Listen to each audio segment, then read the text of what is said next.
Father's Day had always been quiet in our house. I liked it that way, just a simple breakfast, a few cards, and the warm smiles of my family. But that morning, something unusual arrived. A small, plain box sat on the kitchen table, neatly wrapped in brown paper with a single ribbon. There was no note, no name, just my daughter's handwriting on the top. For Dad. I felt a rush of happiness. My daughter had always been thoughtful, even in small ways. I smiled and picked it up, feeling the weight of the box. It wasn't heavy, but it wasn't light either. Then my wife walked into the kitchen. She froze for a moment, her eyes widening as she looked at the box. "Don't open it," she said sharply. I paused, confused. "Why not?" I asked. She shook her head, her lips pressed tightly together. "Can't you see?" I looked closer and panicked. I frowned. Her reaction didn't make sense. Our daughter was careful, kind, and creative. There was no reason for alarm. But there was something in my wife's expression that made me hesitate. Her face was pale, her hands trembling slightly as she pushed a chair back and sat down. "Panicked about what?" I asked again. I just know, okay?" she said, avoiding my eyes.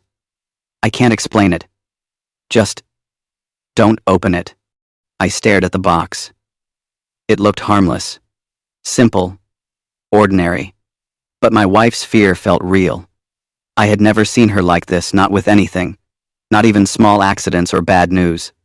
I put the box down and took a deep breath. Maybe I was overthinking.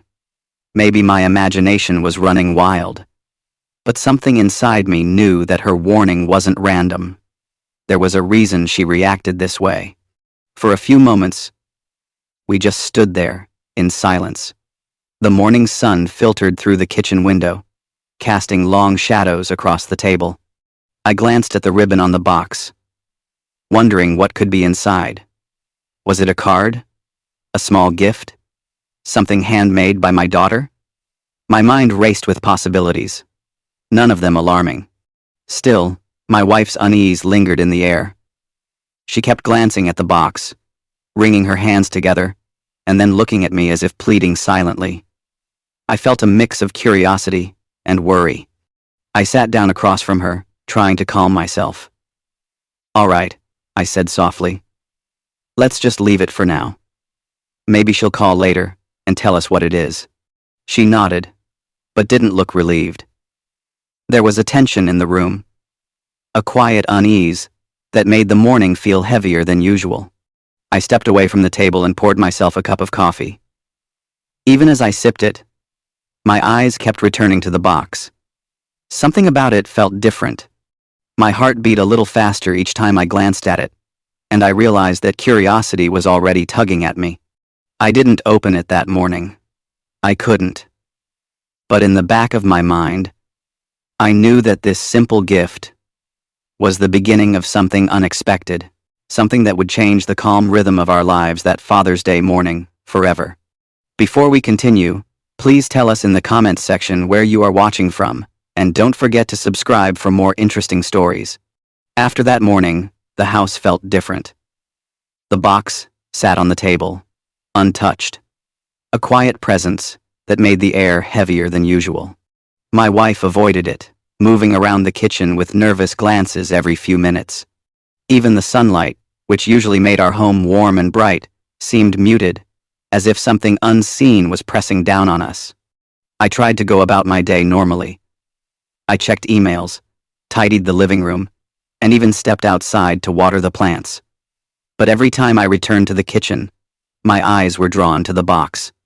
My curiosity battled with the small voice of caution my wife had planted in my mind.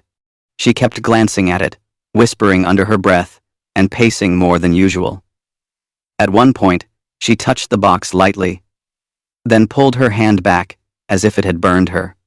I asked what was wrong, but she only shook her head. "I just can't shake it. Something feels off," she said, her voice tight with worry. The rest of the morning passed slowly. I noticed tiny things I hadn't before, a faint smell that wasn't usual in the kitchen, a subtle creak from the floor near the table, as though the house itself was aware of the tension. Even our dog seemed uneasy, circling the room and whining softly, refusing to settle down. Around midday, my daughter called. Her voice was bright, cheerful, and completely unaware of the tension she had caused. "Hi, Dad. Did you get the gift?" she asked. "Yes, we got it," I said carefully, glancing toward the table. "It's here." "Oh, good. I hope you like it," she said. Her tone was sweet, innocent, but the enthusiasm only made the unease in my chest grow. Something about the timing, the way she spoke, didn't sit right with me. I could sense the contrast between her cheerful tone and my wife's anxious energy. "I'm sure we will," I said slowly, trying to sound calm. "Thanks, sweetie." After the call, the house grew even quieter. My wife moved from room to room, her eyes constantly flicking back to the box. I started noticing other little oddities. A pen that had been on the counter was now on the floor. A chair slightly shifted, and a faint scratch along the edge of the table. Nothing seemed dangerous on its own, but together, they made the environment feel strange, almost like a puzzle I wasn't meant to solve. By late afternoon, I was beginning to feel restless. Every small sound, the ticking of the clock, the hum of the refrigerator, made my heart beat faster. I walked past the box several times, almost touching it, then pulling away. Curiosity battled caution. Even my wife noticed my growing obsession. She took my hand gently one evening and said, "I don't know what's in that box, but please, don't let curiosity make a mistake. You can't undo." Her words lingered with me as the sun began to set. The room was quiet again. But now, it wasn't peaceful. There was a weight, a tension that pressed on my shoulders. The box sat there innocently, almost smiling, waiting. I had no idea what it held, but I could feel that it was changing the energy in our home. Slowly but surely, turning our safe, quiet Father's Day into something else entirely. The next morning, I couldn't ignore the box any longer. It had been sitting on the table for more than a day, silently demanding attention. My curiosity had grown into something heavier, something almost unbearable. Every time I walked past it, I felt a mix of excitement and dread, like stepping closer to a storm I couldn't see. My wife noticed my restless glances. She stood by the kitchen doorway, arms crossed, eyes sharp. "Are you really going to open it?" she asked quietly. I hesitated. I need to know," I said. "I can't stop thinking about it." Her lips pressed together, and she shook her head. Be careful." With that warning, I approached the table. My hands trembled slightly as I lifted the ribbon, and then the paper. The box felt ordinary, but something about it seemed to hum with tension. It was like holding a secret too big to contain. I looked inside. At first, I thought I'd misjudged it. The contents didn't scream danger at first glance, but as I examined the object more closely, my stomach dropped. There was something about it, something that didn't belong in a simple gift. My heart began to race. My wife gasped softly, her hands flying to her mouth. "I told you," she whispered, her voice shaky. "I knew it. I knew it the moment I saw it." I froze, unsure whether to feel panic or disbelief. My mind raced through possibilities, none of them comforting. I tried to steady my breathing, to think logically, but the fear had already taken root. I stepped back from the table, glancing around the kitchen as though the walls themselves could tell me what to do. The quiet hum of the refrigerator, the soft ticking of the clock, they all seemed louder now, like echoes in a room I no longer recognized. The daughter called again, her voice cheerful, completely unaware of the tension she had set in motion. "Hi. Dad? Did you open it yet?" she asked. I swallowed hard. Not yet, but I will, I said cautiously, my voice tight. After the call, I realized I had to act. I couldn't leave the box on the table any longer, not with the strange, heavy feeling it gave me. I moved it carefully to a cleared corner of the kitchen, keeping my hands steady but my mind racing. My wife hovered nearby, wringing her hands, casting worried glances toward the doorway. I could feel my pulse in my temples as I tried to think clearly. Something about the gift was off, more serious than I had ever imagined. It wasn't just a simple present. Something about its presence, its quiet weight, told me that action was needed. Quickly. Even as I focused on staying calm, fear mixed with a deep sense of responsibility. I had to protect my family. I had to figure out what this was and what it meant. And I knew, deep down, that the ordinary Father's Day morning we had started with was gone. Something had changed. Something that would not let us go back to the way things were. The air in the house felt heavier, almost pressing down on us. I took a deep breath, knowing that the moment of decision was coming soon and that what we did next could change everything. By mid-afternoon, the house felt like a different place. The sunlight through the windows seemed muted, the shadows longer, and every small sound, creaking floorboards, the hum of the refrigerator, even the ticking clock felt amplified. The box sat in the corner of the kitchen, innocuous-looking yet heavy with tension. I couldn't ignore it any longer. My curiosity had become urgency. I moved closer, inspecting it again. The way the paper reflected the light, the faint scratch marks along the edges, even the smell lingering around it. All of it told me this was no ordinary gift. My wife hovered nearby, her worry evident in every movement. She kept whispering to herself, pacing in short bursts, and occasionally glancing at the box as though it were a creature waiting to pounce. Her fear made the room feel even heavier. "I think we need help," I said finally, my voice low but firm. "I don't know what this is, but I can't handle it alone." She nodded, relief and tension mingling on her face. "Yes. Please, do whatever you need to do." I reached for my phone, calling the local authorities. Explaining the situation felt strange. How could I describe a simple gift that had already turned our day into chaos? But the operator listened carefully, their calm tone a sharp contrast to the storm inside me. While we waited for help, I took precautions. I cleared the surrounding area, moving chairs and objects away from the box. The dog stayed close to me, whining softly, sensing the tension as clearly as we did. My wife remained near the doorway, her eyes wide and anxious, but she trusted me to handle the situation. Minutes felt like hours. Each passing second added weight to the silence.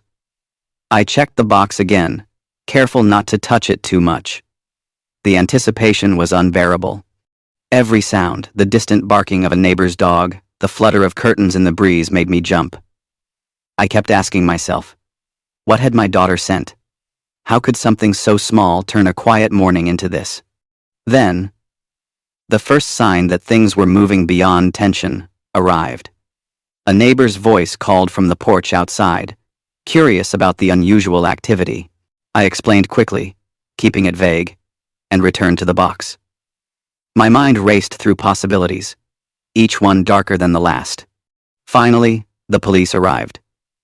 The uniformed officers moved quickly, professional, assessing the situation with calm efficiency.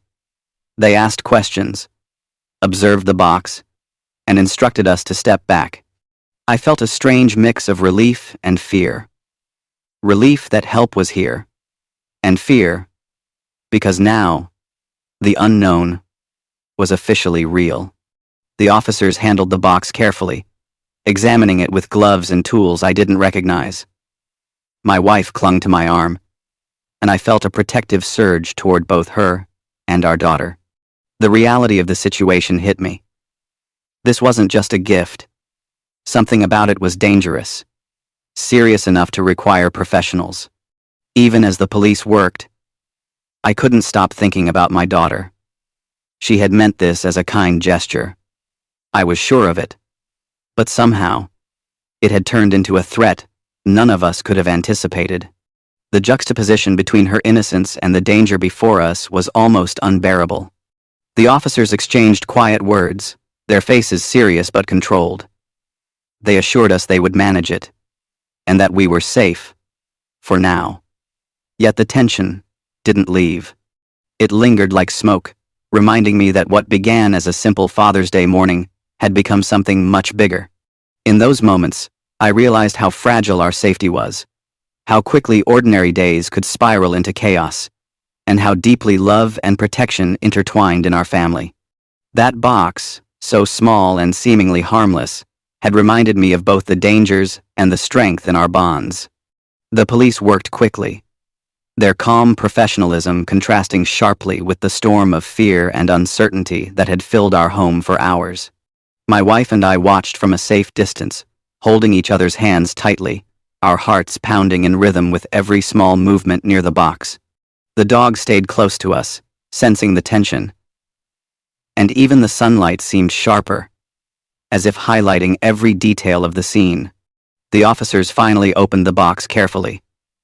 Inside was something strange, something that, on its own, seemed harmless, but in combination with small, hidden mechanisms, it was dangerous.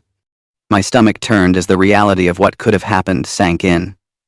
Had I opened it recklessly, even a little sooner, I shuddered to think what might have occurred.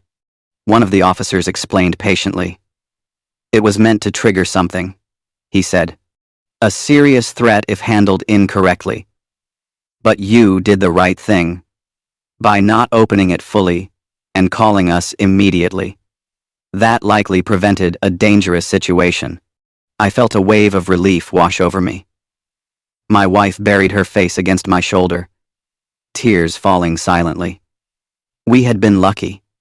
In a way, the ordinary Father's Day morning we had begun with had become a life lesson about caution, love, and the unexpected ways danger can appear. Then I thought of my daughter. She had sent the gift with love, completely unaware of the hidden danger it carried. Her innocence was almost painful to consider, in contrast with the threat we had just faced. I realized that sometimes the best intentions could inadvertently create harm, and that awareness and careful thinking were as much acts of love as gestures of kindness. After the officers took the box away, the house slowly returned to normal. The tension lifted gradually, like the sun breaking through heavy clouds. We sat together in the living room, holding hands, talking softly about what had happened, and just being present for one another. There was no celebration that day, no cheerful Father's Day breakfast, but there was something stronger, a profound sense of gratitude.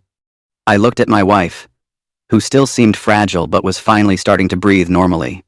I realized how much I relied on her instincts, how her anxiety had been a warning, a protective force I might have ignored if not for her. And I thought of my daughter, imagining her calling later, full of hope and excitement. I knew I would need to talk to her gently, explaining why her gift had caused so much fear, not to punish her, but to teach her. That evening, we finally sat down together as a family. The air was lighter now, the earlier tension giving way to quiet relief. We shared stories, laughter, and even some cautious smiles. Our bonds felt stronger than ever, tested in a way we hadn't expected.